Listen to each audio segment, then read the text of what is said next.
Hello, welcome back to my channel. We are Lily Loves Learning, and today we are going to be talking about a teacher planner that I really like that was inexpensive.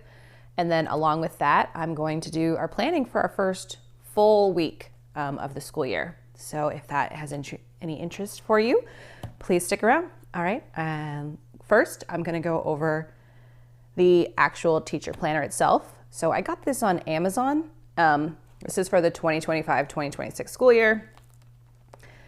And I like it because I usually have to vary sometimes week to week how many of each thing we're doing. So this gives me that flexibility. So in the beginning of the planner has a quick reference information in case you want to put any information in there. Gives a yearly overview just for dates for your information. It has holidays. High level if there's maybe some special trips or something that you're taking. And then a weekly activity schedule. So if you want to get high level, what times, every week you go to a specific activity, you can put that summary at the front. We usually don't do that and usually have it at each week because again, it can vary. There is a grade book section. So if you do want to put specific assignments and do grades, or you can show completion. So let's say maybe you put each of the curriculum items here, and then you put the weeks, you can show completion of how many of those have been completed. We don't use the student information because I just have my daughter. And then again, there's a communication log. Okay, and then here's where we get to the parts that we usually use. There is a monthly for each one. So if you can see here, it has for each month. And then it also goes into weekly. So you would have your subject. If you wanted to have the time, you can include that as well. We usually don't schedule it by time. And then you would have your daily information here. So up here, we usually put our specific high level topics. So science, math, history, etc.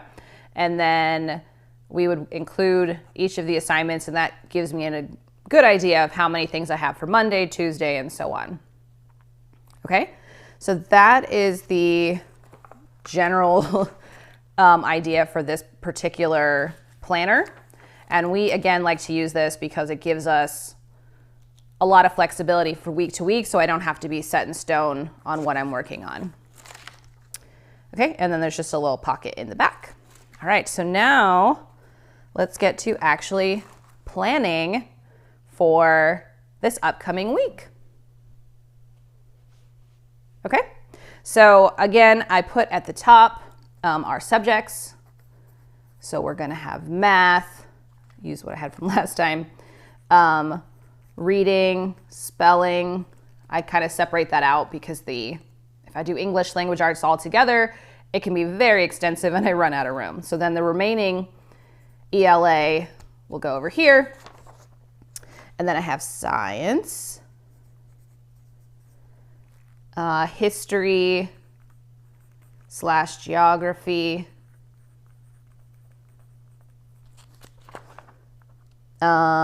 PE, we have art, and then we have extra, so anything else that doesn't get covered under here. And then for this last column, we really like that there are so many of these things. We had one last year where we didn't have as many broken up sections and it became very cluttered in some of the areas where we tried to fit everything. So this last one will be like any trips or if we have anything that's scheduled. So appointments, yeah, I guess we just called it appointments. Okay, and then so for the first full week, it's gonna have a lot. We've been doing just a few assignments each day for the prior weeks just to get started back in the school year. So for math, we pretty much do primary math every day. So that's the subject that we do cover throughout the full school year. And we do a combination of scheduling ahead as well as doing scheduling at the end of the week or at the end of the day. So we will put, and that's one of the main reasons why I do this in pencil. So I will put in the plan schedule, and then as they get completed, they'll get checked off. We might have specific pages that were done in here so that we have our record of what the assignments were that were completed. But this just gives a, general idea of, okay, we're going to be using this curriculum on this day. And then the amount of work may vary depending on how extensive each of those subjects are for that given day. And then again, if something gets changed, it's in pencil, it can be crossed out, we can move it to the following day. So that's helpful.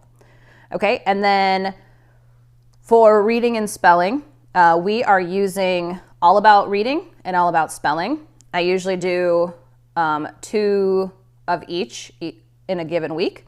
So we'll start with on Tuesday, we'll do All About Reading. We are on level 4.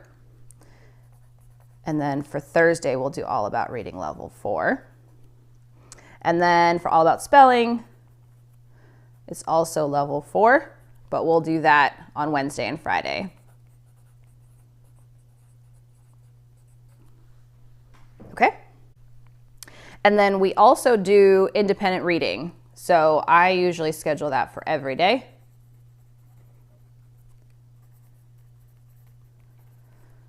And that's usually about 20 to 30 minutes or so.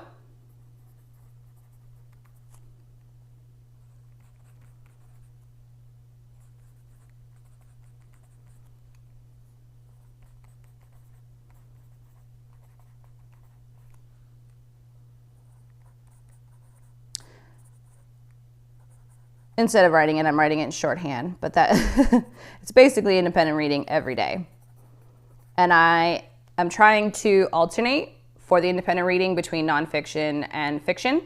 So she just finished up Science Comics Electricity, because that's going to be our first larger moving beyond the page unit for science that we're going to start in about a week or so. Okay, so that's our reading and spelling. And then we have started the Essentials in Writing.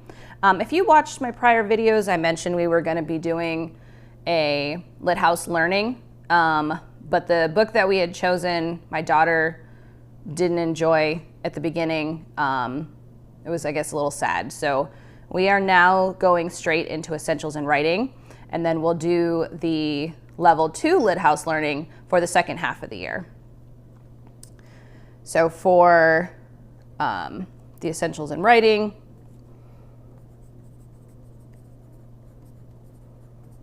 we're going to do that for 3 days.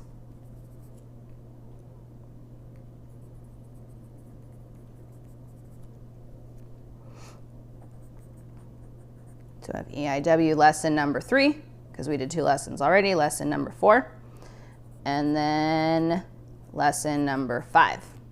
Okay?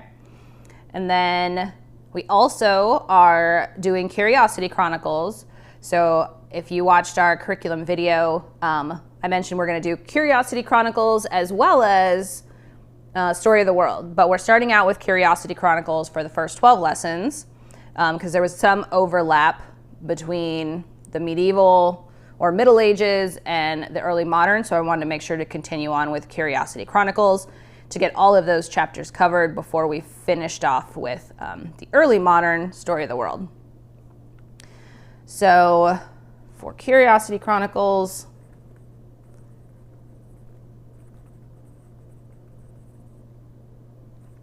we are doing chapter, let me just check, see what I did here. Chapter 4. Okay, so we are on chapter 5, and we do the questions. We do the student work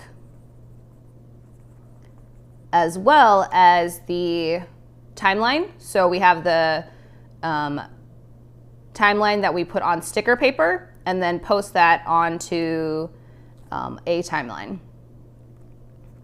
So I will include all of those. And then we will do Curiosity Chronicles chapter 6, same questions, student work, and those timeline stickers for history. And then we are also working on identifying our European countries. So we started with 12 of them on kind of the western part of the continent. And then we are almost finished there. And so we are going to be finishing up with that, just making sure that she can identify all those countries. And then we'll be moving on to another set of 12 to 14. So we'll put the identifying European countries.